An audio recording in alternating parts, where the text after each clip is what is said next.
Pues sin más dilación, presentaré al primer ponente, el doctor Vicente Traver, director de I+D de Innovaciones Tecnológicas para la Salud y el Bienestar, Instituto Ítaca, Universidad Politécnica de Valencia. Es un referente y, sobre todo, un amigo. Gràcies, Vicent.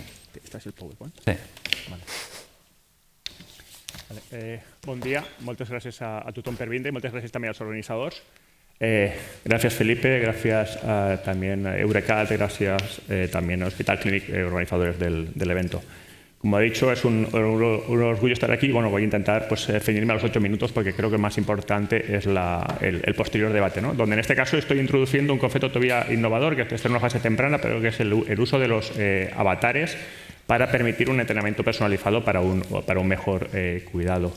Como ha dicho Felipe, yo vengo de la Universidad Politécnica de Valencia, de un grupo dentro del Instituto Ítaca, donde ya llevamos 20 años trabajando por y para el paciente con temas de telemonitorización, control remoto, gamificación, empoderamiento y alfabetización digital, y donde ahora también nos estamos centrando o yendo hacia la importancia del cambio del comportamiento, ¿no? Sabemos lo que hay que hacer, pero ¿cómo podemos lograr que eso se lleve a cabo? Entonces, en este caso, esta mañana y aquí voy a estar presentándoles la experiencia del proyecto Council of Coaches, que es un proyecto europeo de la COL PM15, donde se centraba en el entrenamiento personalizado para personas a medida que van envejeciendo, y el consorcio está formado por un conjunto de partners, donde además es un consorcio extraño porque cada uno tiene unos roles muy bien definidos y prácticamente está participando en 1 o 2 paquetes de trabajo, y está coordinado por la Universidad de Twente, cuyo objetivo es el de diseñar, desarrollar y evaluar un sistema de entrenadores virtuales para personas mayores destinados a afrontar estos cambios que pueden tener un impacto negativo, donde no vamos a tener un único entrenador, no vamos a tener un único Pepito Grillo, vamos a tener un conjunto de avatares que nos van a estar aportando sus diferentes perspectivas para mejorar el bienestar físico, cognitivo y mental. ¿Cómo ha participado el paciente? ¿De qué manera? Van a ver ustedes que estas preguntas se repiten para facilitar un poco la estructura en cada una de las presentaciones, porque así nos lo solicitaron.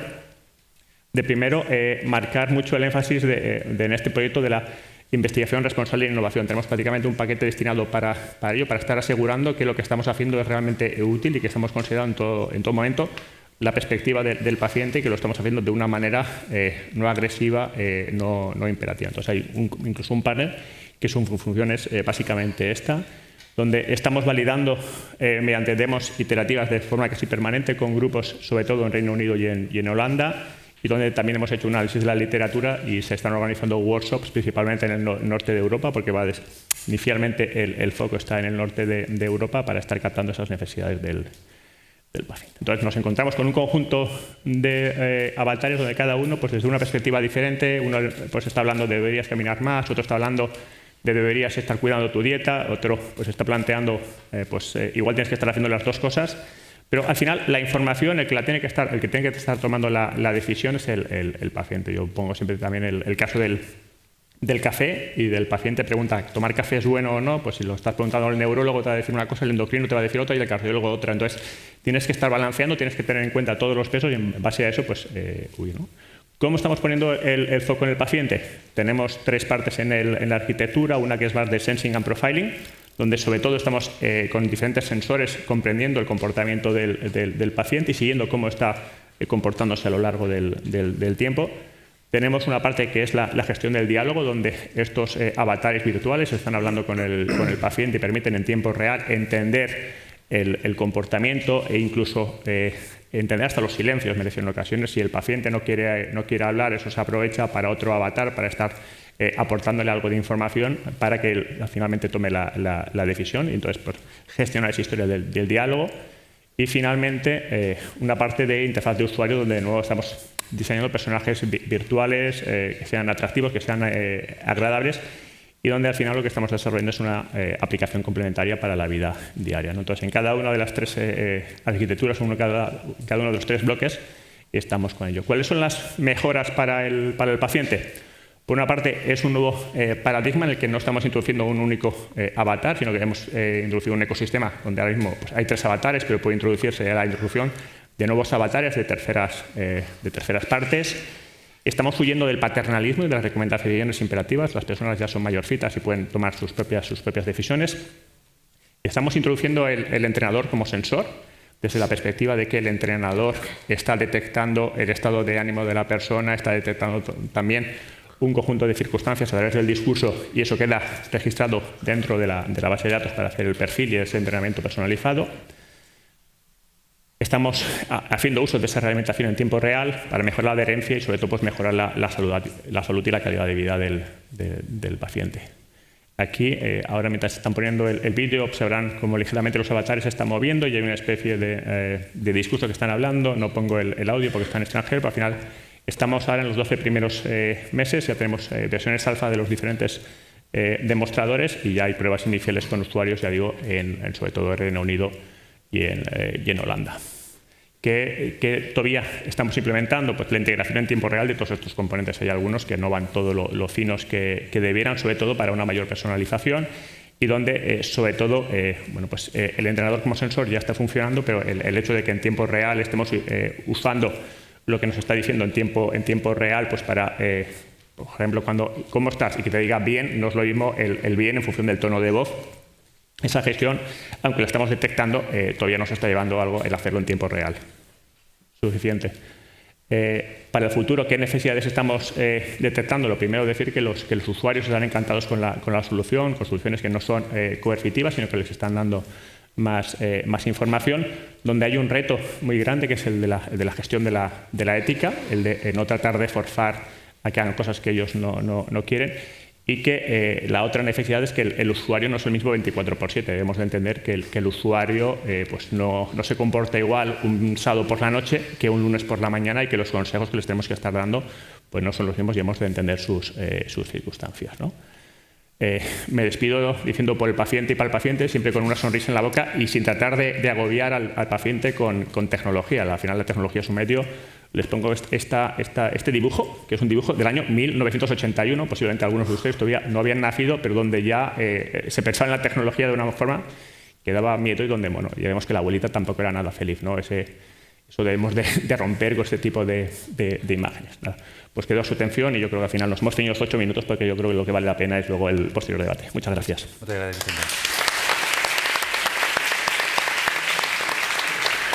Pues gracias, Vicente, y te agradezco la precisión. Seguiremos con otra experiencia. Señor Germán Rodríguez, Project Manager de la Dirección de Estrategia y Planificación del Hospital Clínic. Seguiremos con herramientas de comunicación, como la interacción entre el paciente con el sistema y con los profesionales puede también acarrear innovación. Por favor. Muchas gracias, Felipe. Gracias al Congreso de Expation por darme esta oportunidad de presentar este proyecto que llevamos trabajando y lanzamos a principio de año.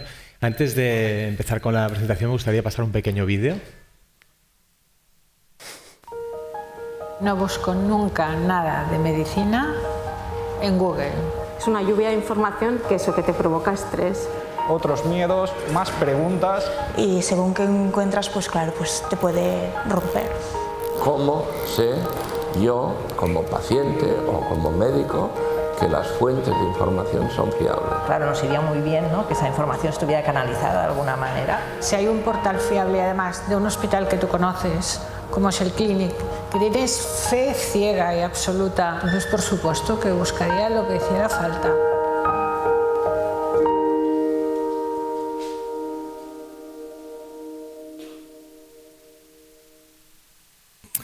Muy bien.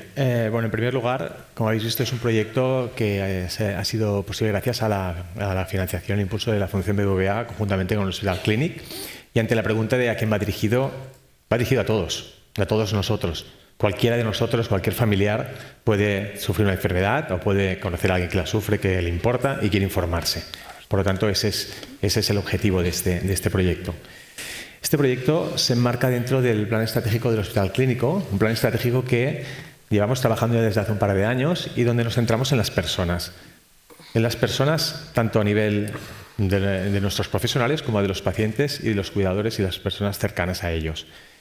Es un proyecto, es un plan estratégico que bautizamos como NUCLI, el nuevo universo clínico, donde nos hemos parado a preguntarnos, a pensar y a escuchar respuestas para ser consecuentes con lo que queremos hacer y conseguir dar respuesta a estas necesidades de las personas. En cierta forma, además, este plan estratégico, más que una hoja de ruta, que lo es una invitación a participar, ya que actualmente tenemos más de 40 proyectos en marcha y tenemos más de 1000 profesionales implicados, además de pacientes. En un proyecto como este, al inicio, lo primero que hicimos es preguntar a los destinatarios de esta información qué es lo que esperaban encontrar en una web del Hospital Clínico. Portal Clinic es la semilla de lo que será la futura web institucional y, por lo tanto, es una información que estará dentro integrada. Lo hicimos a través de focus groups. Hicimos 3 focus groups diferentes. Por un lado, hablamos con pacientes que debutaban en una enfermedad crónica, pacientes que estaban en un momento vital muy sensible, donde la vida les cambiaba.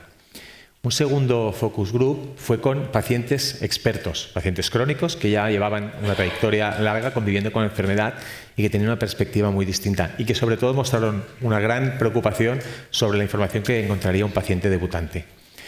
Y un tercer focus group lo hicimos con usuarios, con personas sanas, concretamente con los voluntarios que nos ayudan en el día a día pues a cuidar a pacientes, a acompañarlos a pruebas, etc.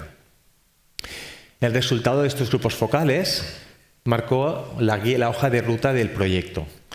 Y aquí destaco 5 grandes resultados que ellos nos transmitieron. En primer lugar, nos pedían información de confianza y contrastada. Eso significa saber quién la ha hecho. Y esto en Portal Clinic lo veréis. Cada contenido tiene abajo unos autores con una fotografía, con un nombre, un apellido, una especialidad. En segundo lugar, nos pidieron, y esto lo pusieron en mucho valor, que cuidáramos el aspecto emocional. El momento en que se encuentran cuando reciben esa noticia. En este sentido, cuando entras en Portal Clínico con una enfermedad, te encuentras 2 vídeos, uno de pacientes explicando su vivencia, cómo vivieron ese proceso o los han vivido, y por otro lado tenemos el de los propios profesionales. De alguna manera hemos querido dar una visión sobre el mismo punto de vista. Son dos caras de una misma moneda. El profesional explicando y el paciente explicando cómo lo vive. También nos pidieron que les acercáramos herramientas que les permitieran realizar gestiones, ver las citas, resultados, etc. En ello estamos. También nos solicitaron, dijeron, también queremos que se nos dé respuesta a preguntas, a temas muy banales, cotidianos, cosas con las que nos encontramos en nuestra relación con un centro como el Clinic. Y por último, y no menos importante, nos pidieron que les hiciéramos inteligibles noticias y avances en investigación. A veces sale una noticia diciendo que se ha curado la diabetes. Sensacionalismo. Claro, encontrar a alguien que sabe y que diga, bueno, se ha hecho un pequeño paso en el proceso de... Esto es algo que nos reclamaban y por lo tanto es algo que también recogimos y trabajamos. Todo dentro de Portal Clinic y en el fondo todo dentro de lo que será la web del Clinic. Actualmente ya han participado más de 70 pacientes y familiares en el proyecto, en los diferentes contenidos que tenemos, y ya hemos implicado a más de 200 profesionales. Y esto sigue creciendo porque cada día estamos generando y trabajando en nuevos contenidos. Además, como he comentado antes, esto es un proyecto dentro del plan estratégico donde tenemos una participación estable de 30 profesionales y 4 pacientes en torno al proyecto web, del portal de salud y la página web. El motivo que nos llevó a hacer Portal Clinic es la nueva realidad digital. Esto no es nuevo para nadie ya, o sea, es evidente. O sea, hace muchos años, durante muchos años, la Puerta de Villarroel ha sido la entrada al Hospital Clinic. Pero hay un momento en que esto cambia. Esto cambia y aparecen las redes sociales, aparece Internet, llega YouTube, llega Twitter, llega Facebook, llegan los blogs y la información pues eclosiona y hay muchísima información. Por lo tanto, la información que el hospital ponga en estos entornos es el hospital. Ahí en ese momento hemos de decidir qué información va allí. Portal Clinic es información trabajada por los profesionales y que estará online y en esta nueva realidad digital. Portal Clinic actualmente ya cuenta con 77 contenidos sobre temas de salud, 45 sobre enfermedades, 12 sobre pruebas y procedimientos y 20 sobre un apartado que llamamos Cuida tu Salud, que es un apartado orientado a la prevención y a promover hábitos de vida saludable. Todo esto lo hemos trabajado conjuntamente en base a un manual de estilo que hemos elaborado con los pacientes y los profesionales, cuyo objetivo es trabajar estos contenidos con un lenguaje cercano, un lenguaje pedagógico, muy visual, para que se comprenda bien, huyendo y evitando los estigmas y, en definitiva, trabajando para tener un contenido de calidad, un contenido que lo pueda entender un perfil de persona de 16 años. Una persona de 16 años puede entender lo que le estamos explicando sobre la diabetes, sobre la hipertensión o sobre el cáncer de colon. Durante los próximos 2 años, desde Portal Clinic, trabajaremos para incrementar estos contenidos en 75 nuevos contenidos, 45 sobre enfermedades, 15 sobre procedimientos y 15 sobre cuidado de salud. Estos son números muy cerrados, pero la realidad del proceso es otra. Y es que cuando trabajamos un contenido aparecen nuevos e intentamos irlos acometiendo todos.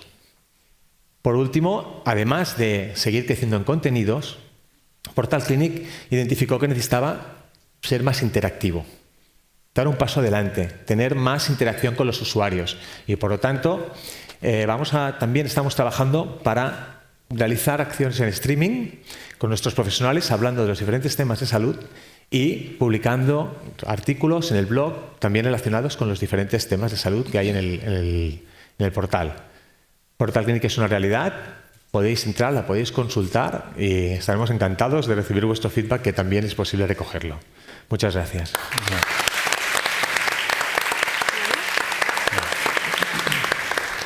Pues muchas gracias, Germán. Y pasamos a la doctora Eloisa Bargiu, colega y amiga también, responsable de la línea de investigación de Integrated Care, coordinadora técnica del proyecto europeo CONECARE, y nos hablará de cómo empoderar a los pacientes crónicos complejos.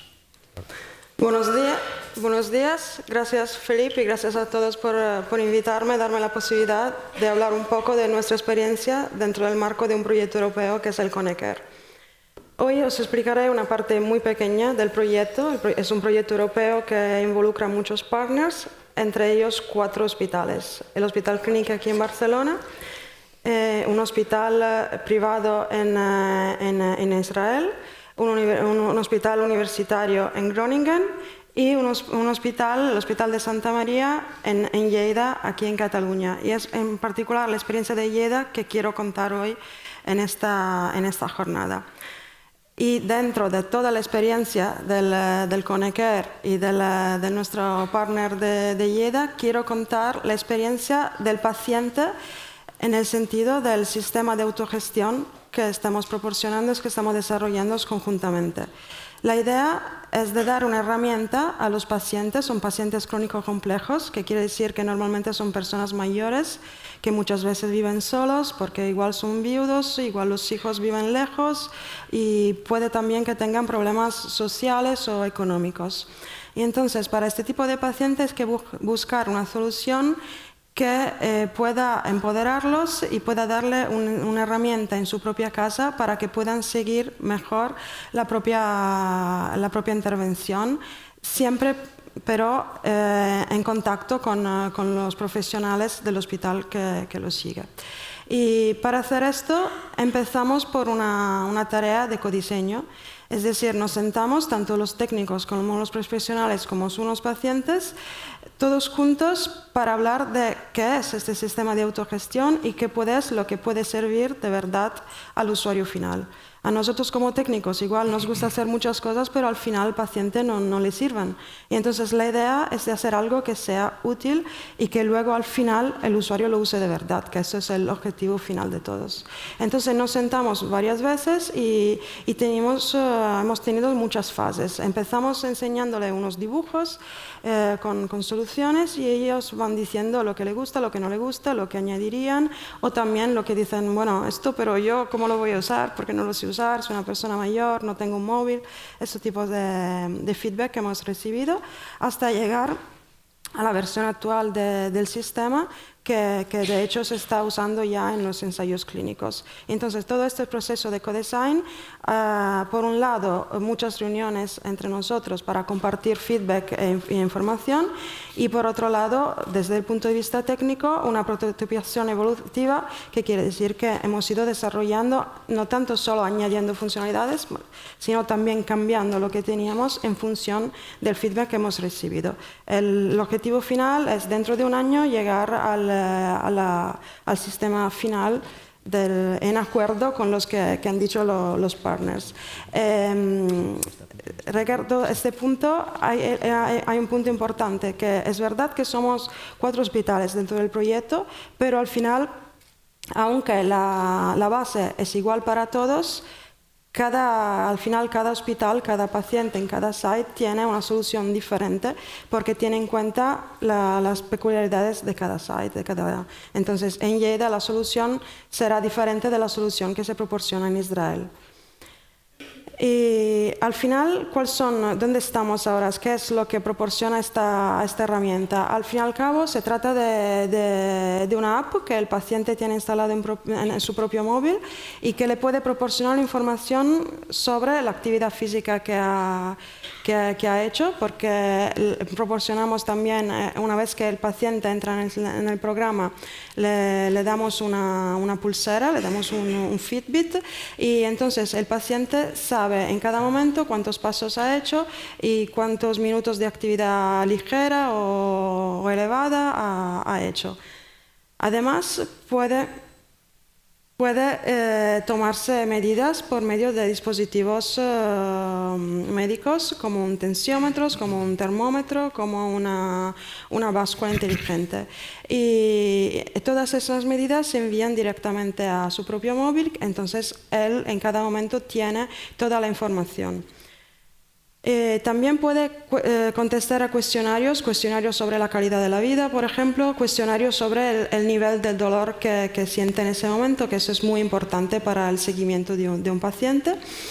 Y también recibe todas las notificaciones cada vez que tiene que tomarse una medida, y además recibe alertas en el caso que algo esté yendo mal. Por ejemplo, la temperatura es muy alta, entonces mejor que contacte con un profesional. Y para contactar con los profesionales hay la herramienta de chat, una mensajería parecida al WhatsApp que tenemos todos en nuestro bolsillo, y para hablar en cada momento con los profesionales. Todo esto se hace dentro de una idea de bucle cerrado, es decir, no es el paciente que decide, vale, cada día me voy a tomar la presión arterial, o cada día voy a hacer 10.000 pasos. El punto es que es el profesional que, dependiendo del caso, dependiendo del paciente, de su enfermedad, de sus comorbilidades y de toda la situación alrededor del paciente, que decide cuál es la intervención. Entonces, prescribirá unos cuantos pasos que el paciente tiene que hacer, prescribirá cuántas veces tiene que tomarse la presión, si tiene que tomársela o no, y también los cuestionarios que tiene que contestar. Por ejemplo, los cuestionarios serán diferentes en el caso de un paciente que acaba de tener una operación quirúrgica respecto a un paciente mayor que está en su casa, que tiene otro tipo de enfermedad. Entonces, todo eso se prescribe por parte del profesional, y tanto el profesional como el paciente tienen esta información. Por un lado, el paciente en su móvil y el profesional en su ordenador en el hospital. Y entonces, como he dicho, uno de los hospitales que trabaja con nosotros es que ha dado mucho feedback, es que nos ha ayudado mucho a mejorar la herramienta, el Hospital Santa María en Lleida. Y allí, en julio, empezaron los 2 casos. Uno para pacientes crónicos complejos con empoderamiento médico, y el otro caso para pacientes crónicos complejos sometidos a procedimientos quirúrgicos. Entonces, ahora tenemos un gestor de casos en Lleida que está gestionando todo esto, que está haciendo el recruitment de los pacientes. Tenemos 31 profesionales de los hospitales y 50 profesionales de atención primaria. Todos están trabajando en el proyecto, todos están muy contentos del proyecto y nos están dando mucho feedback y mucha información sobre cómo evolucionar el proyecto. Y tenemos, en el caso 1, tenemos 8 pacientes, en el caso 2 tenemos 7. De momento, todos están muy contentos de la solución, claramente hay mucho que hacer. Tenemos aún mucho camino que recorrer, aparte de lo que tenemos que hacer para cumplir con el proyecto mismo, que es decir, reclutar más pacientes, porque queremos llegar a 90 en total. Primero, en acuerdo con el feedback que recibimos, tenemos que mejorar la usabilidad del sistema. Y esto es muy importante porque, como he dicho, los pacientes son crónicos complejos, que entre otras cosas quiere decir que son personas mayores, entonces es muy importante que sean capaces de usar esta herramienta, si no la dejan allí y se olvidan. Y además de añadir otras funcionalidades, si hace falta, esto habrá que hablarlo. A ver, de momento tenemos un listado de unas funcionalidades que quieren añadir, pero eso se revisará. Y lo que personalmente me gusta más es el hecho de añadir inteligencia, hacer algo con los datos que recibimos para personalizar el sistema para cada paciente y obtener un feedback mejor. Gracias.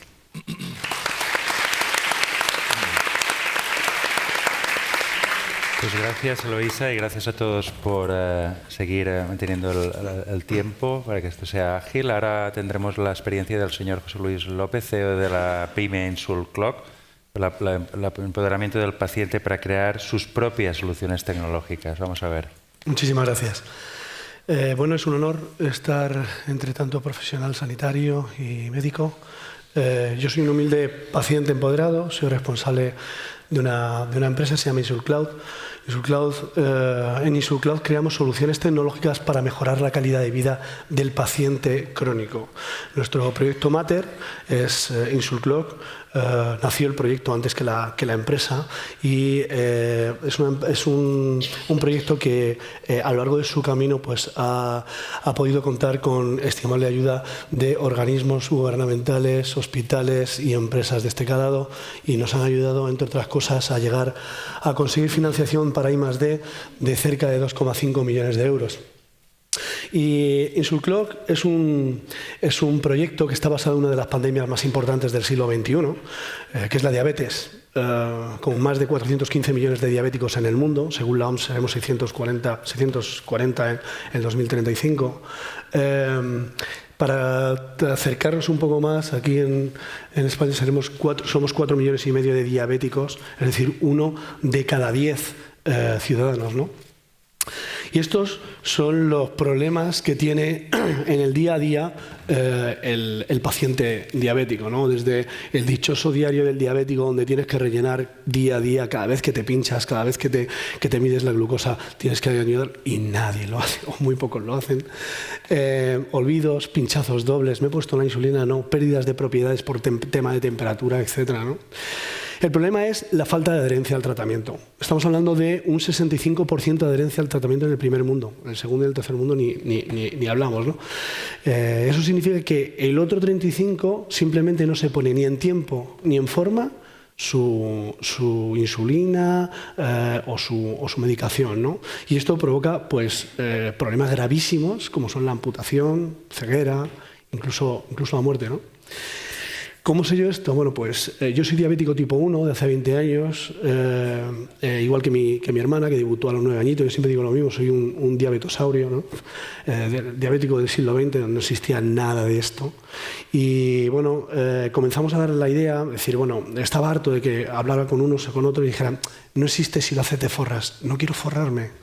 Quiero arreglar esto, quiero mejorar mi calidad de vida. Entonces, bueno, pues junto con mi socio, que también es ingeniero industrial, él es ingeniero industrial y también está muy relacionado con la diabetes, pues formamos este proyecto, que no es un proyecto de dos, es un proyecto de muchos, porque a lo largo de por lo menos 2-3 años estuvimos recibiendo semanalmente la visita de pacientes diabéticos, endocrinos, educadores, tutores, familiares, etcétera, ¿no? Y entonces hemos creado una solución que es, la verdad, bastante completa y basado en la idea de todos, ¿no? ¿Qué es InsulClock? InsulClock es un sistema que se basa en este dispositivo, ¿vale?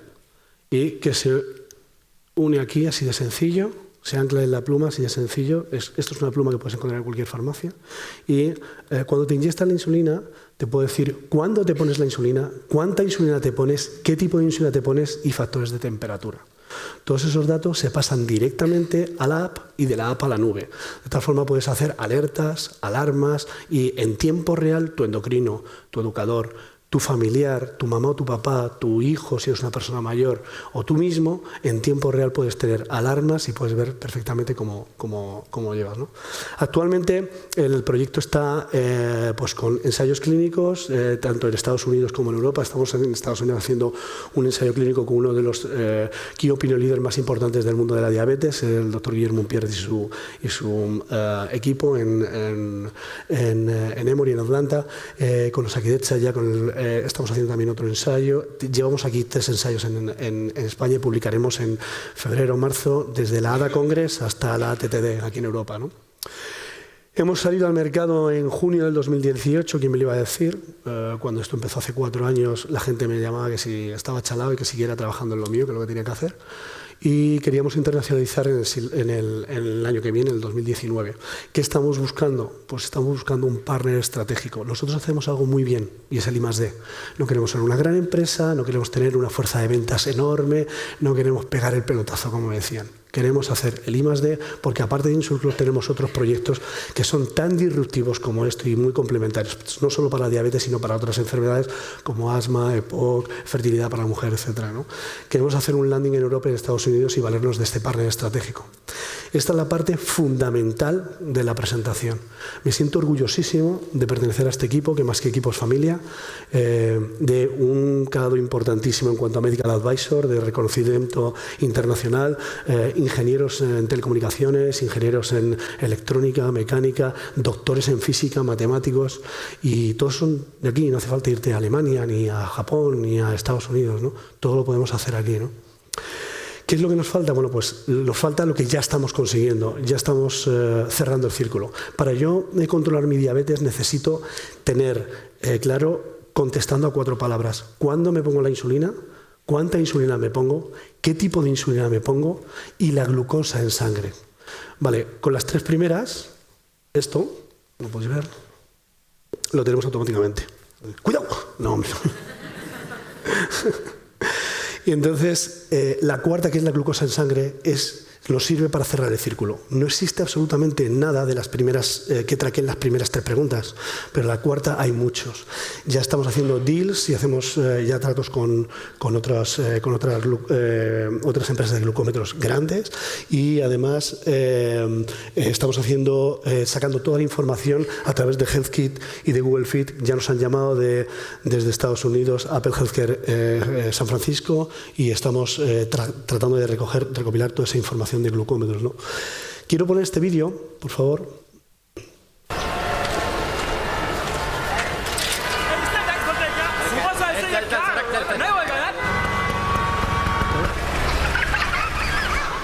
Bueno, la verdad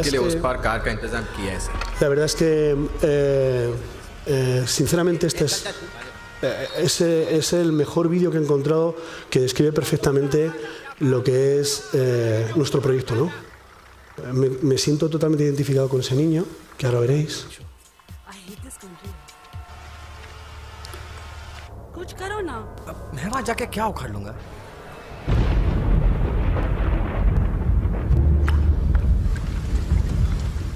कैसी जाने बूंदे आई जाने कैसा दर्द लाई सामने क्या है ये तेरे क्यों रुका है तू बता रे हो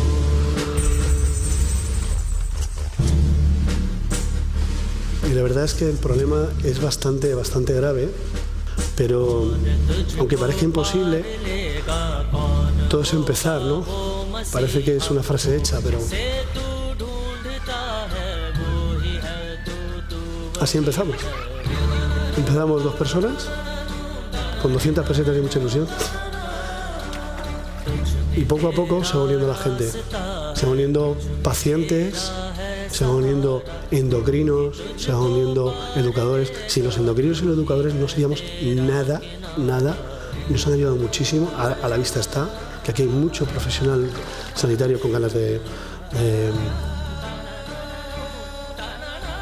ayudar.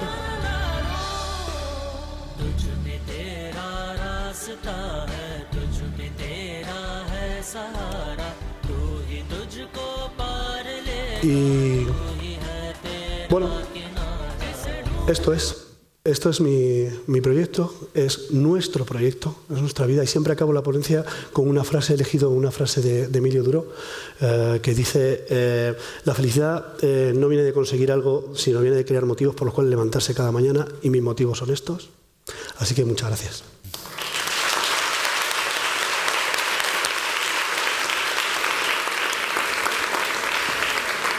Pues gracias, José Luis, muy inspirador y mucha suerte. Gracias. Y tenemos ahora a continuación al señor Artur Betonet, director de innovación digital en la empresa SFI, y nos presentará su experiencia en inteligencia artificial para el embarazo de alto riesgo, por favor. Muchas gracias, Felipe, por invitarme, y gracias por venir hoy para compartir estas experiencias. Todos que estamos aquí estamos intentando mejorar las cosas, creo, es el principal. Os voy a hacer una pregunta.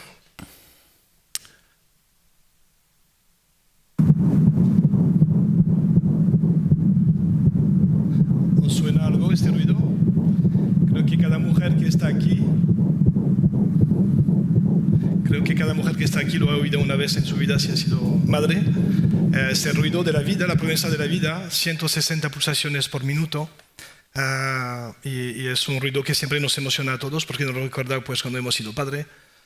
Entonces, a partir de este ruido que nos va a acompañar, que va a ser un poquito el guión de esta presentación, os voy a hablar de un caso.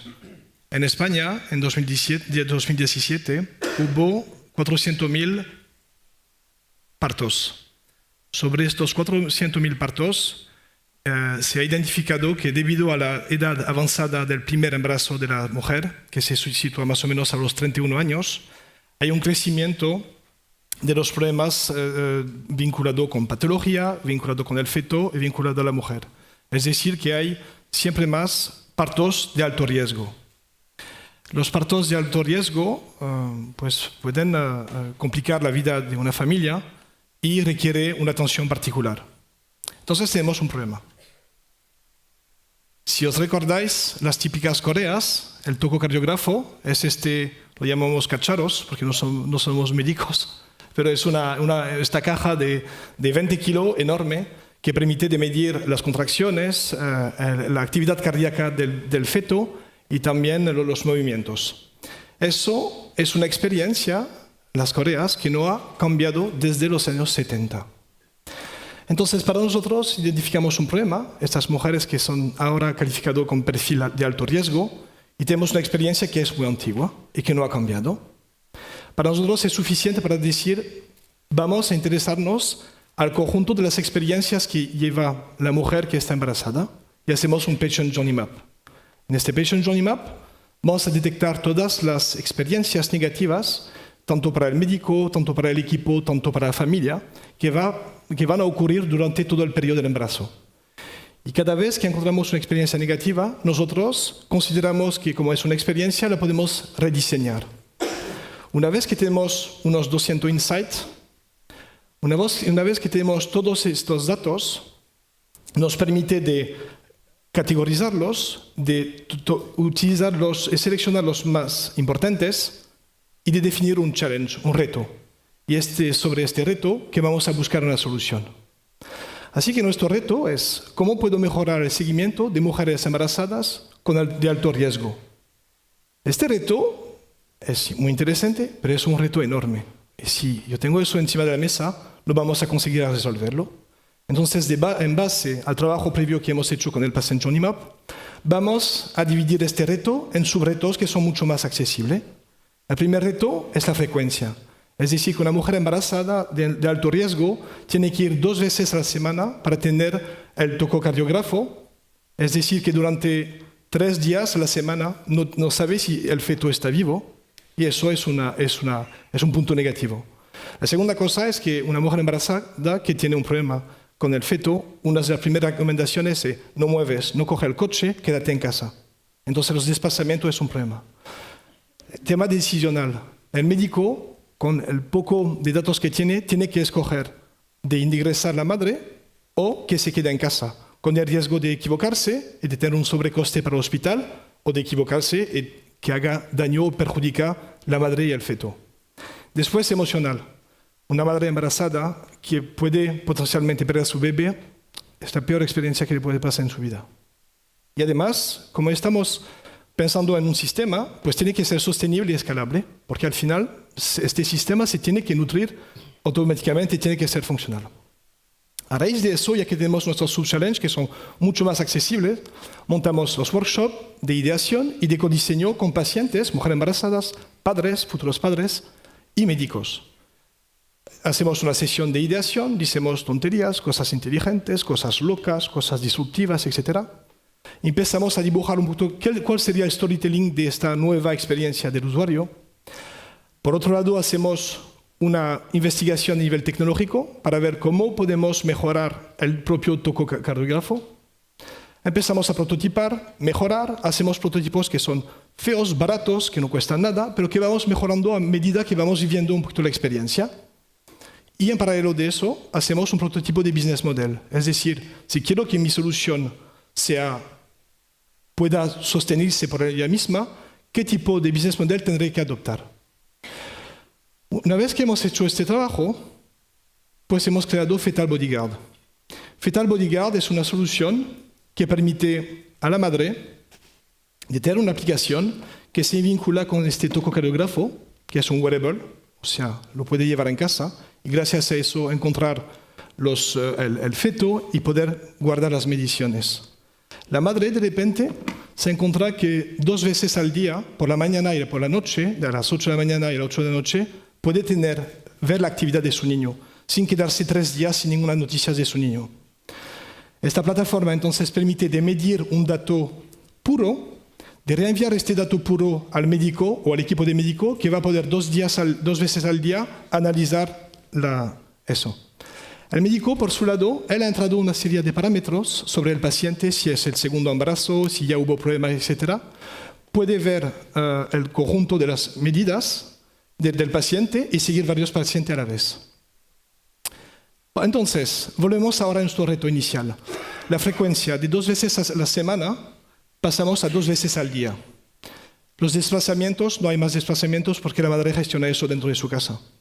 Decisional. Gracias al conjunto de datos y los datos puros que estamos generando, permite al médico de tomar una decisión basada en la inteligencia artificial, porque cada vez que hay un parto, él tiene que declarar que su paciente, que el feto ha sido un bebé que ha nacido y que todo ha ido bien. O en caso de problema, tiene que decir que hubo un problema. Y eso le ayuda con el tiempo, de forma orgánica, a tomar mejores decisiones. A la madre le da seguridad de saber que 2 veces al día va a enviar estos datos a su médico y que en caso de problema él lo va a llamar, procurando seguridad enorme. Y además, para el tema de sostenibilidad, como es un sistema de alquiler, pues un sistema que podemos vender. Ahora, para resumir rápidamente el caso, ¿qué hemos aprendido durante este caso? Los insights valen mucho más que cualquier hipótesis. Cuando empezamos y vamos corriendo con un proyecto porque nos basamos en hipótesis, siempre nos equivocamos. La segunda cosa es que la tecnología tiene que ser una consecuencia. Lo que os he enseñado aquí existe, pero si no le ponemos en un entorno, si no montamos toda la historia que nos permite de llegar hasta este resultado, la tecnología no sirve para nada. Y el tercero, y yo creo que es el más importante, solemos decir que la tecnología deshumaniza la medicina, que no hay más empatía, que son ordenadores contra ordenadores. Pues en este caso, los pilotos que hemos hecho, el hecho que la madre tenga una cita 2 veces al día con su médico de forma indirecta, entonces que el médico entra un poquito en su intimidad, entra un poquito en su casa, ha reforzado muchísimo los vínculos entre el médico y el paciente que se queda en su casa. Gracias.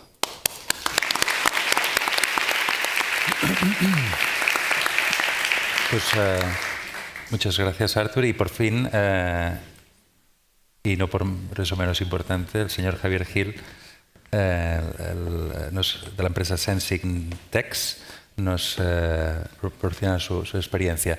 Aprovecho para decir que son los últimos 2 o 3 minutos para contestar las cuestiones de la página web, que luego pasaremos a comentar. Por favor. Bien. Hola, buenos días a todos. Nuestra compañía Sensing Tex es una compañía con una base tecnológica amplia. Se fundó en 2010 y desarrolló una tecnología propia que se basa en tintas conductoras que aplicamos sobre tejidos. de tal manera que podemos dotar a textiles de propiedades electrónicas. Esta tecnología propia y patentada nos ha servido pues, para, obviamente, pues, desarrollar a partir de ahí soluciones. Uno de los retos que teníamos a la hora de sacar la tecnología del laboratorio y llevarla al mundo de la realidad era discriminar a qué sectores nos íbamos a dirigir. Obviamente, algo así nos permitía un amplio abanico de posibilidades. Detectamos que dentro del ámbito de la salud y la prevención había algunos elementos, algunos indicadores que hacían que fuera un sector atractivo. Por una parte, hay un segmento de la población que va a requerir, digamos, de un ecosistema asistencial muy avanzado. Podemos ver, por ejemplo, que la población, obviamente, de mayor de 65 años, para el año 2050 va a representar del orden del 16% del total. Claro, ese ya es un segmento que realmente resultaba atractivo. También es cierto que si queríamos dotar a todo ese ecosistema de una solución tecnológica, debíamos procurar entender el otro lado. ¿Cuál era el otro lado? El otro lado es quién va a ayudar a esas personas. Y quién va a ayudar a esas personas nos llevó a identificar cosas como que, por ejemplo, para 2025 el 75% de la fuerza de trabajo en un país muy representativo como Estados Unidos iban a ser millennials, de tal manera que son nativos digitales. O sea que nos encontramos con unas condiciones bastante atractivas. Eso, además, combinado con obviamente la visión que no era solamente propia, sino que la corroborando en otros ámbitos, pues la consultora Gartner decía, pues efectivamente, uno de los retos de presente es realmente la aplicación de la inteligencia artificial y de los objetos conectados a lo que es el día a día y a la transformación digital de diferentes sectores. Bueno, eso nos llevó a decir, bien, ya tenemos un ámbito en el cual debemos actuar. ¿Y qué podemos hacer ahí? Podemos actuar desde el ámbito de lo que es la asistencia y la prevención, haciendo cosas como monitorizar el descanso, que es muy importante, prevención de caídas, podemos mejorar hábitos en base a toda la información que vamos recogiendo y a partir de aquí pues podemos solucionar problemas del día a día que van antes de lo que sería la mera intervención del mundo de la salud. Y en el ámbito de la salud, pues obviamente pues nos permitiría monitorizar pacientes, nos permitiría prevenir úlceras, ya que nuestro sistema pues lo que hace es adquirir todos los mapas de presión que cualquier paciente hace sobre la sábana sensorizada, y con eso se podrían también sacar diferentes soluciones de aplicaciones basadas en mapas de presión para diferentes especialidades. En definitiva, lo que estábamos buscando era optimizar los recursos asistenciales, aplicar la tecnología y esa transformación digital a facilitar tanto el día a día del paciente como de las personas que lo asisten. ¿En qué nos basamos? Nos basamos inicialmente en definir un ecosistema en el cual pudiéramos sensorizar de manera no intrusiva basado en tejidos. Todo el mundo va vestido, todo el mundo utiliza sábanas, alfombras, de tal manera que todo eso lo podemos sensorizar para obtener información de qué está sucediendo encima. Bien, de todo eso generamos nuestra propia plataforma. Y con esa plataforma, ¿qué hicimos? Pues adquirir los datos. A través de la electrónica adquirimos los datos que nos permitían identificar qué sucedía encima, qué estaba pasando, niveles de presión que nos permitían identificar patrones. ¿Y qué poníamos encima? Pues obviamente lo que decidimos fue pues, subirlo a la nube. En la nube lo que somos capaces es detectar patrones que pueden ser tanto bioseñales como ritmo respiratorio o presión cardíaca, podríamos identificar movimiento o podemos identificar posturas. Realmente es un abanico de posibilidades importantes para detectar patrones en diferentes ámbitos. Pero los patrones solo nos permiten reflejar lo que vemos allí, unos mapas de presión. Lo que necesitábamos era aplicar inteligencia. Y esa inteligencia viene por interpretar qué significan esos patrones a través de la inteligencia artificial y a través del machine learning. Eso permitiría que los propios objetos interactuaran con los pacientes. Somos capaces de hacer camas que actúan evitando caídas. si estás en riesgo de caerte. Somos capaces de detectar si alguien se ha levantado de la cama al pisar una alfombra, de tal manera que podemos encender las luces e incluso podemos avisar a su cuidador de que la persona se ha levantado. Y a partir de ahí se abre un mundo de posibilidades en el cual podemos monitorizar y diagnosticar qué es lo que está pasando. Ese ha sido el objetivo y es lo que hemos desarrollado en el proyecto de Sensing Mats. Con esto lo que hemos generado es un ecosistema de elementos comunes que tú puedes colocar en cualquier sitio, debajo de un asiento, en el suelo, en la cama. Puedes generar incluso alfombras para hacer ejercicios. Con todo esto puedes, de manera no intrusiva, sin molestar, sin cámaras, sin tener que llevar ningún tipo de dispositivo contigo, puedes tener controlado a ese paciente, o tú mismo puedes ser como paciente, puedes disponer de la información que recibes de la nube para mejorar tus hábitos y controlar tu salud.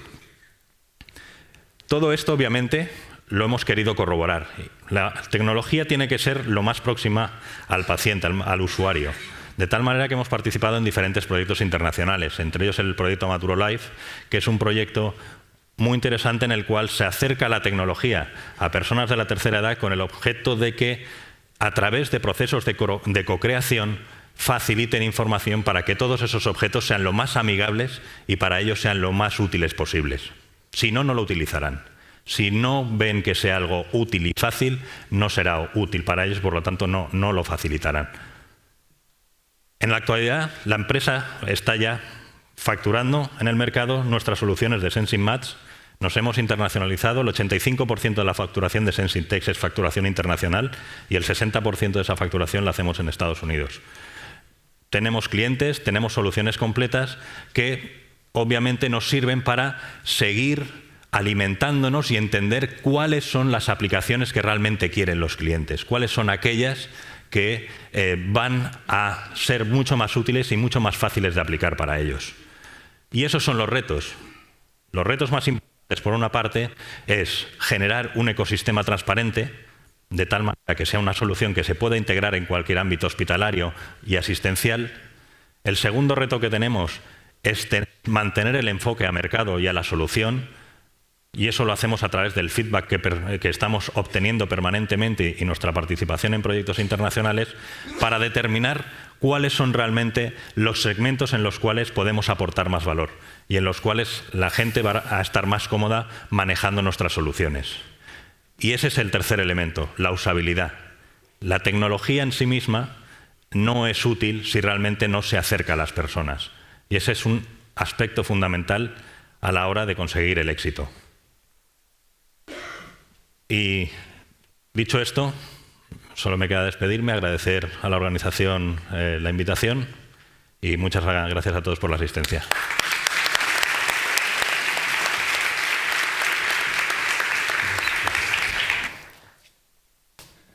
Pues gracias, Javier, y espero que también os haya parecido tan interesante como a mí estas 6 experiencias.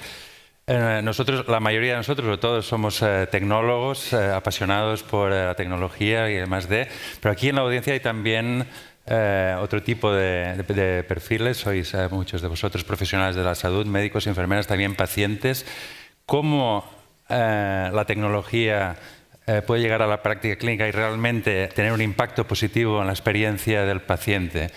Lo que hemos aprendido en el tiempo es poniendo al paciente en el centro, al paciente y al cuidador. No nos olvidemos del cuidador. Tecnologías como las que hemos visto aquí, que muchas veces tienen que ver con el progreso tecnológico de los últimos años en mobile health, aplicaciones móviles conectadas a distintos dispositivos, vestibles o no, biosensores para tener diagnóstico en el punto de cura, análisis Big Data, todos los datos que recogemos y cómo extraemos valor y realmente podemos hacer que mediante la inteligencia artificial, hemos visto ejemplos de avatares e inteligencia artificial aplicada a distintos ámbitos. La realidad virtual como un canal de terapia, terapéutico, incluso la robótica asistencial que poco a poco acompaña a nuestros mayores y a nuestros discapacitados en su día a día. Y también las biotecnologías como las terapias regenerativas. La tecnología solo es un medio, un facilitador. Si la tecnología se despliega sobre modelos preexistentes, añade costes y no necesariamente mejora la eficiencia, la calidad y especialmente la experiencia del paciente. La transformación del modelo implica codiseño, implicar al usuario final, especialmente pacientes y cuidadores en todas las fases, desde la conceptualización, la transformación de las organizaciones y de sus procesos, temas legales y éticos, que seguro que saldrán hoy, y los modelos de negocio. La transformación del modelo mediante la tecnología. Pero tan importante como eso es la aceptación de la tecnología por parte del usuario final. Y para eso la tecnología debe tener un significado. Este vídeo que seguro que muchos de vosotros conocéis, el de Uninvited Guests, habla sobre eso. Y hay mucha investigación y despliegue de algunos modelos como este STAMP, que tiene en cuenta los distintos factores que llevan a que una tecnología pueda ser aceptada o, por el contrario, no aceptada. Construir partenariados paciente con el proveedor de salud es, desde mi punto de vista, fundamental. Los pacientes y cuidadores saben y comprenden cómo podrían diseñarse o rediseñarse los servicios de salud mucho mejor que los clínicos y los profesionales. Un partenariado con los pacientes y cuidadores requiere empoderar a estos pacientes y cuidadores y convertirlos en verdaderos miembros del equipo asistencial.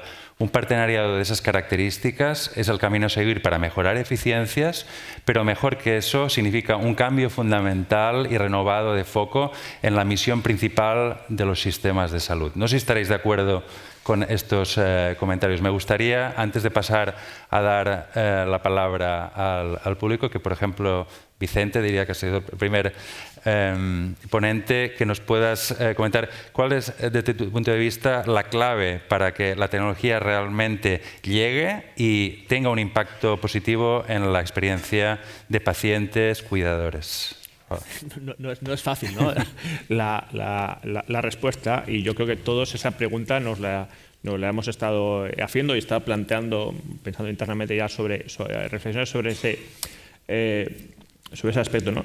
Y yo pienso que hemos de romper el techo de cristal, o que somos una masa muy grande cuando estamos hablando de pacientes, profesores sanitarios, tecnólogos, pero nos falta también la parte de arriba del iceberg, que igual es la crítica, que son la de los políticos, al final los decisores. Nos estamos centrando mucho en la tecnología, y aunque tú lo has dicho, al final lo hemos dicho todos, yo creo que la tecnología es un medio, todavía se nos ve como muy technology pushing, y aunque tenemos también a los pacientes demandando esos cambios, no estamos siendo capaces de estar poniendo sobre la mesa. Y ha habido, hace unos años, por lo que ya llevamos, yo decía, falta evidencia para que esto los políticos lo estén adoptando, pero a día de hoy ya hay evidencia suficiente para que se generen estos cambios. A mí me están dando pequeños pasos. Con el tema de la diabetes, ha habido un concurso de plumas de diabetes en Asturias, donde los pacientes han tenido un conjunto de votos. O sea, la asociación de pacientes ya votaba, ya no simplemente el precio o el diseño o los tecnólogos, sino que los pacientes las han estado probando y han dado votos. Eso es un pequeñito paso, pero nos falta todavía mucho más por ahí. Y ya para finalizar, a veces algunos de mis alumnos me dice que quiere estudiar ingeniería biomédica para cambiar el mundo, y digo, bueno, estudia ingeniería pero luego hazte político, porque si no lo tenemos complejo, ¿no? Yo iría por ahí, ¿no? Gracias, Vicente. Germán, la visión de los proveedores de salud, ¿cómo tienen que cambiar para que todo esto se haga posible? Bueno, también un poco en la línea de lo que han comentado, ¿no? También el hecho de que desde arriba se apoye esto es un factor importante. Después la adopción dentro de los grandes hospitales, pues también es un proceso que hay que de alguna manera agilizar, ¿no? Yo creo que actualmente hay guías o elementos para hacer una evaluación de la tecnología, aquella tecnología que añade valor, que no lo hace más caro, sino que innova y que mejora. Y por lo tanto, soy consciente de que hay guías sobre este tema que se deberían, yo creo, que incorporar de forma sistemática y ayudar a que todo este proceso ante nuevas formas de resolver los problemas pues puedan llevarse a la práctica financiados, en nuestro caso, que es un hospital público, pues por los fondos públicos destinados a mejorar el cuidado hacia la población.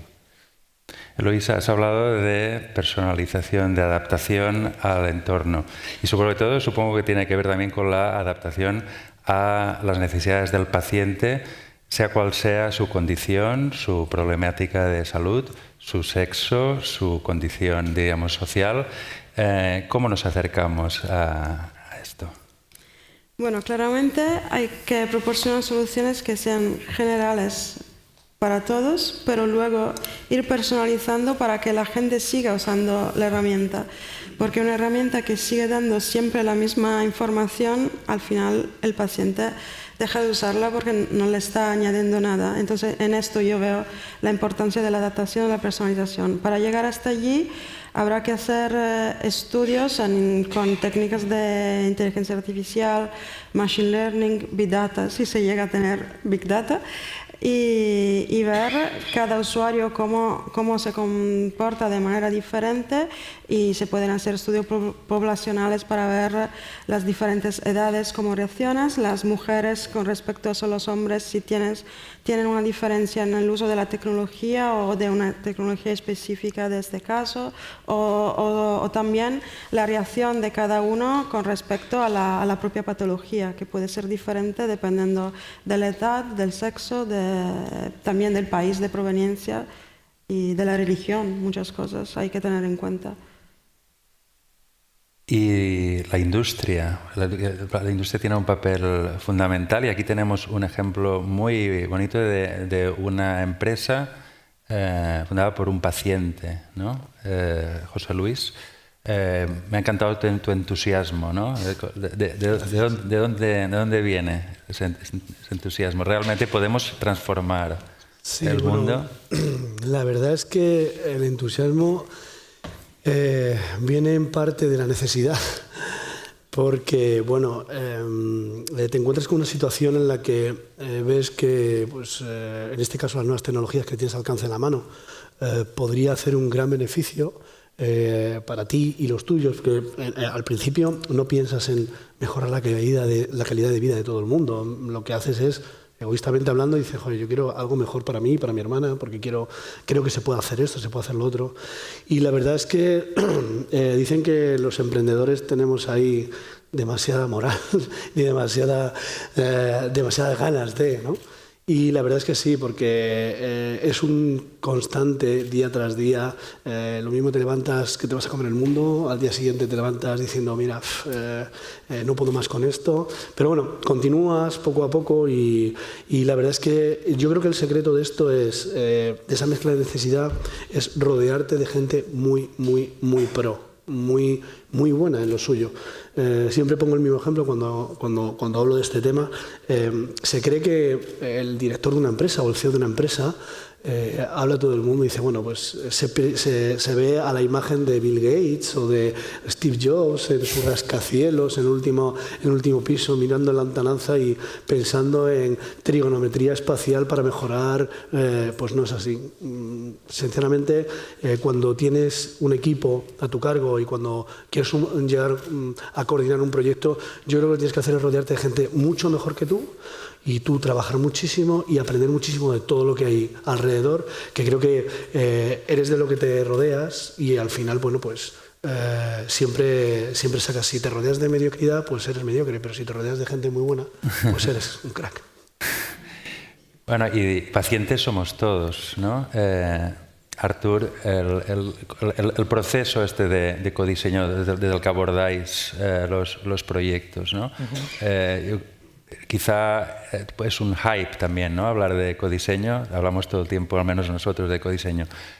¿Cómo hacerlo realmente útil y verdadero? Sí, la base es el reto y la definición del reto. O sea, sin reto no hay solución, y si esta parte previa no se trabaja bien, pues vamos a intentar solucionar cosas que no son retos.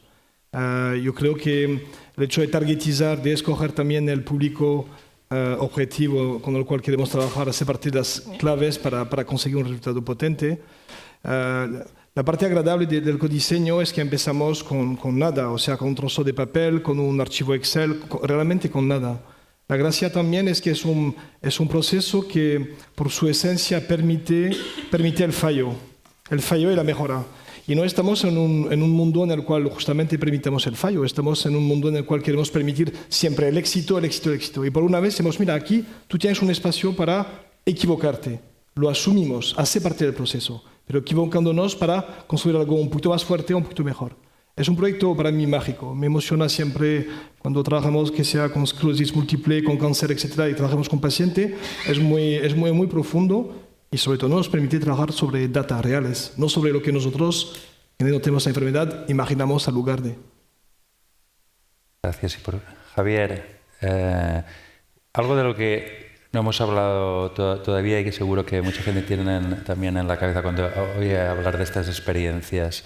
Tema de la intrusión, ¿no? Estamos poniendo pues una sábana mágica, ¿no?, en la cama de un paciente o de una persona, y de esa manera podemos ver cómo se comporta, qué hace cuando se va a la cama, qué hace en la cama. En la cama se pueden hacer muchas cosas. Sí.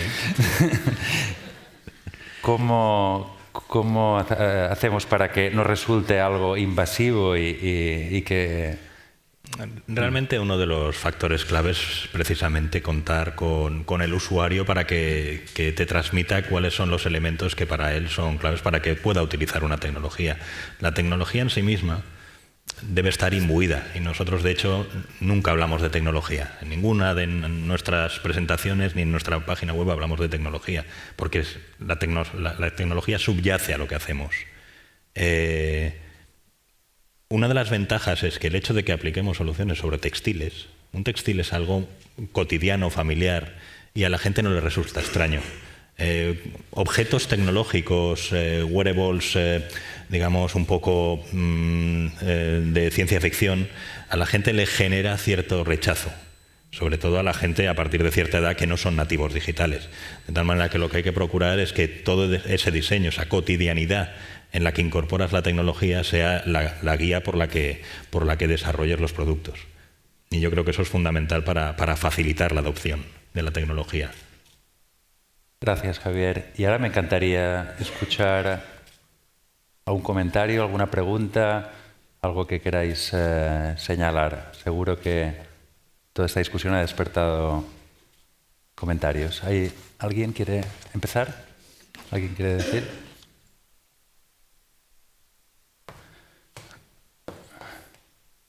Venga, seáis tímidos. Seguro habéis contestado las preguntas de la... ¿Alguna pregunta? Ahí tenemos la primera. Buenos días. En primer lugar, agradeceros el trabajo que hacéis. Yo soy médica y creo que es fundamental hacer un cambio en el paradigma asistencial que tenemos, sobre todo empoderar al paciente, que al fin y al cabo es el actor principal en su propia salud y en su propia enfermedad.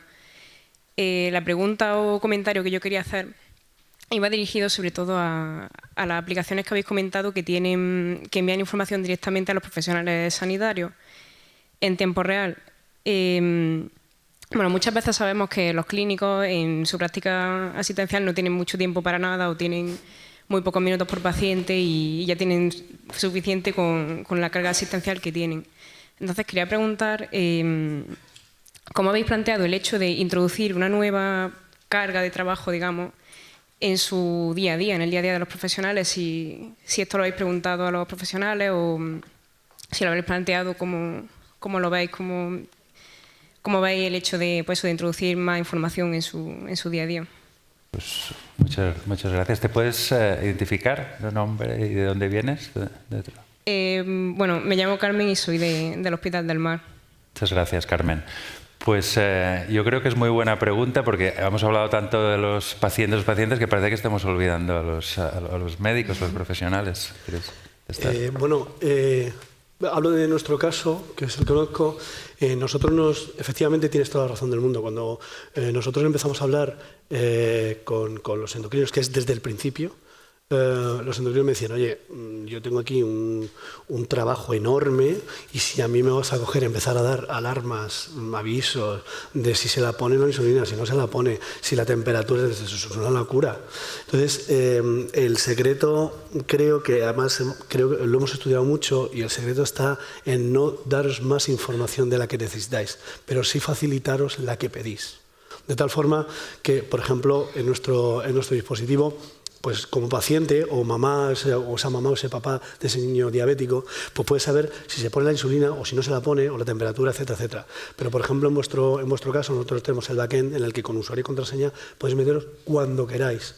De tal forma que no te va a avisar absolutamente de nada, no tiene ningún tipo de alarma ni alertas, ni te va a interrumpir tu día a día en cuanto a tu trabajo se refiere, pero sin embargo cuando pedís información, es decir, ya estamos integrando con varios hospitales y cuando tenéis enfrente el paciente, en vez de que venga con un diario del diabético que lo ha rellenado a la buena Miguel o no lo han rellenado o no lo hemos inventado, yo era un profesional de falsificación de diario del diabético.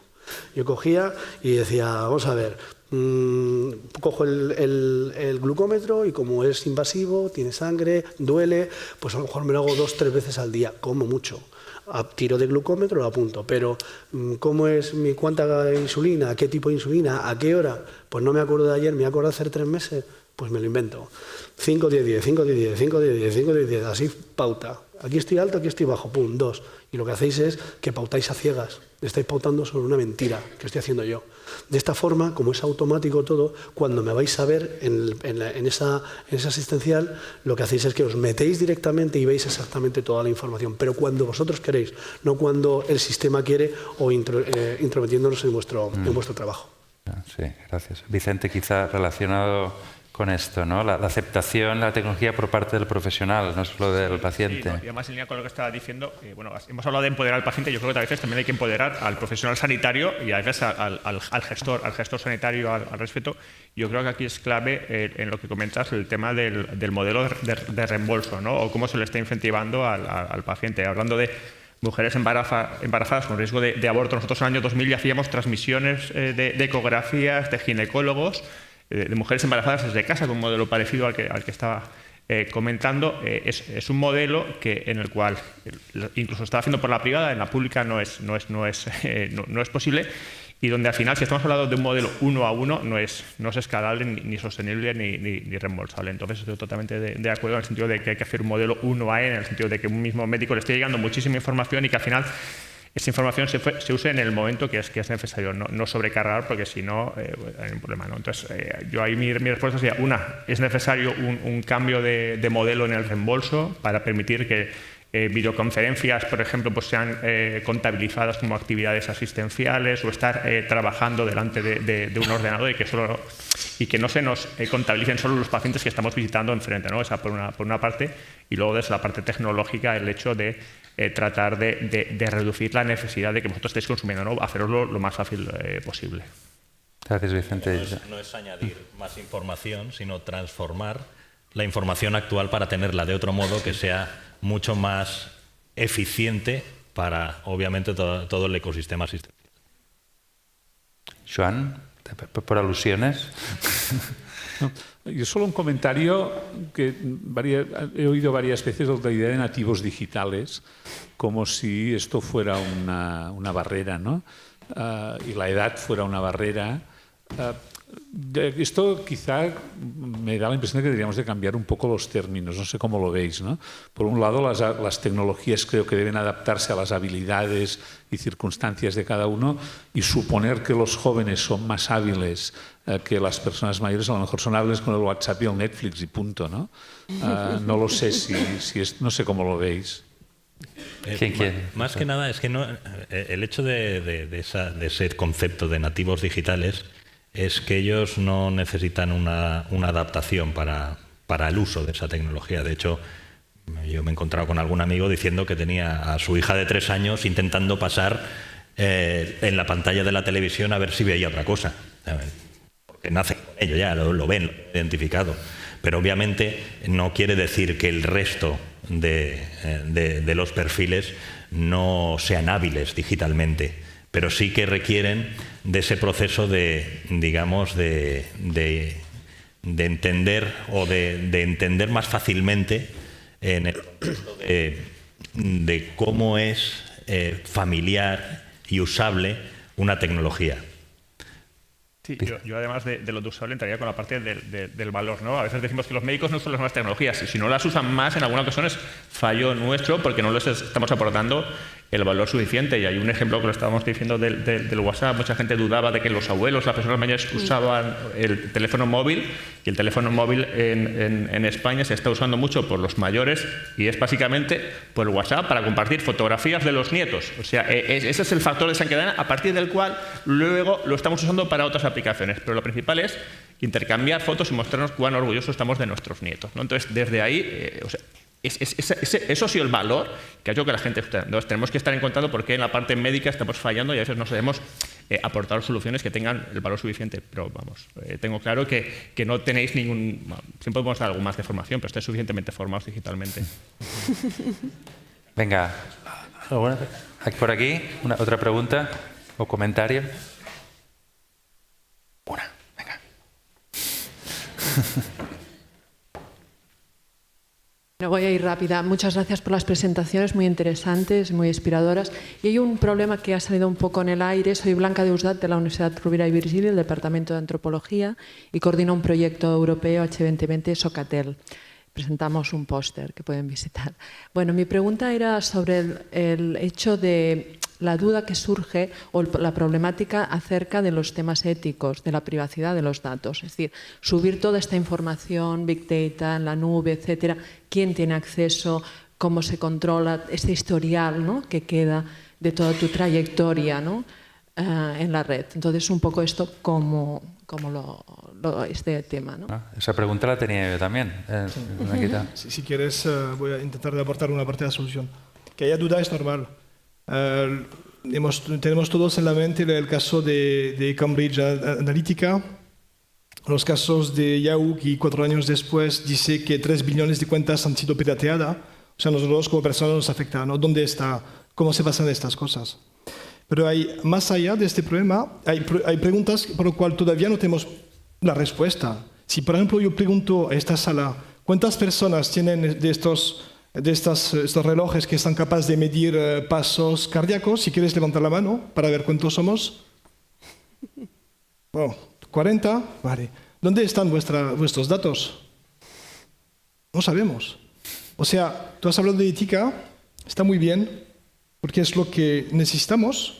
Por eso que Novartis, por ejemplo, ha fichado un CEO, un Chief Ethical Officer. Necesitamos de transparencia y necesitamos de saber también por qué estos datos. Si tú me pides, ¿puedes dar tus datos de salud? No.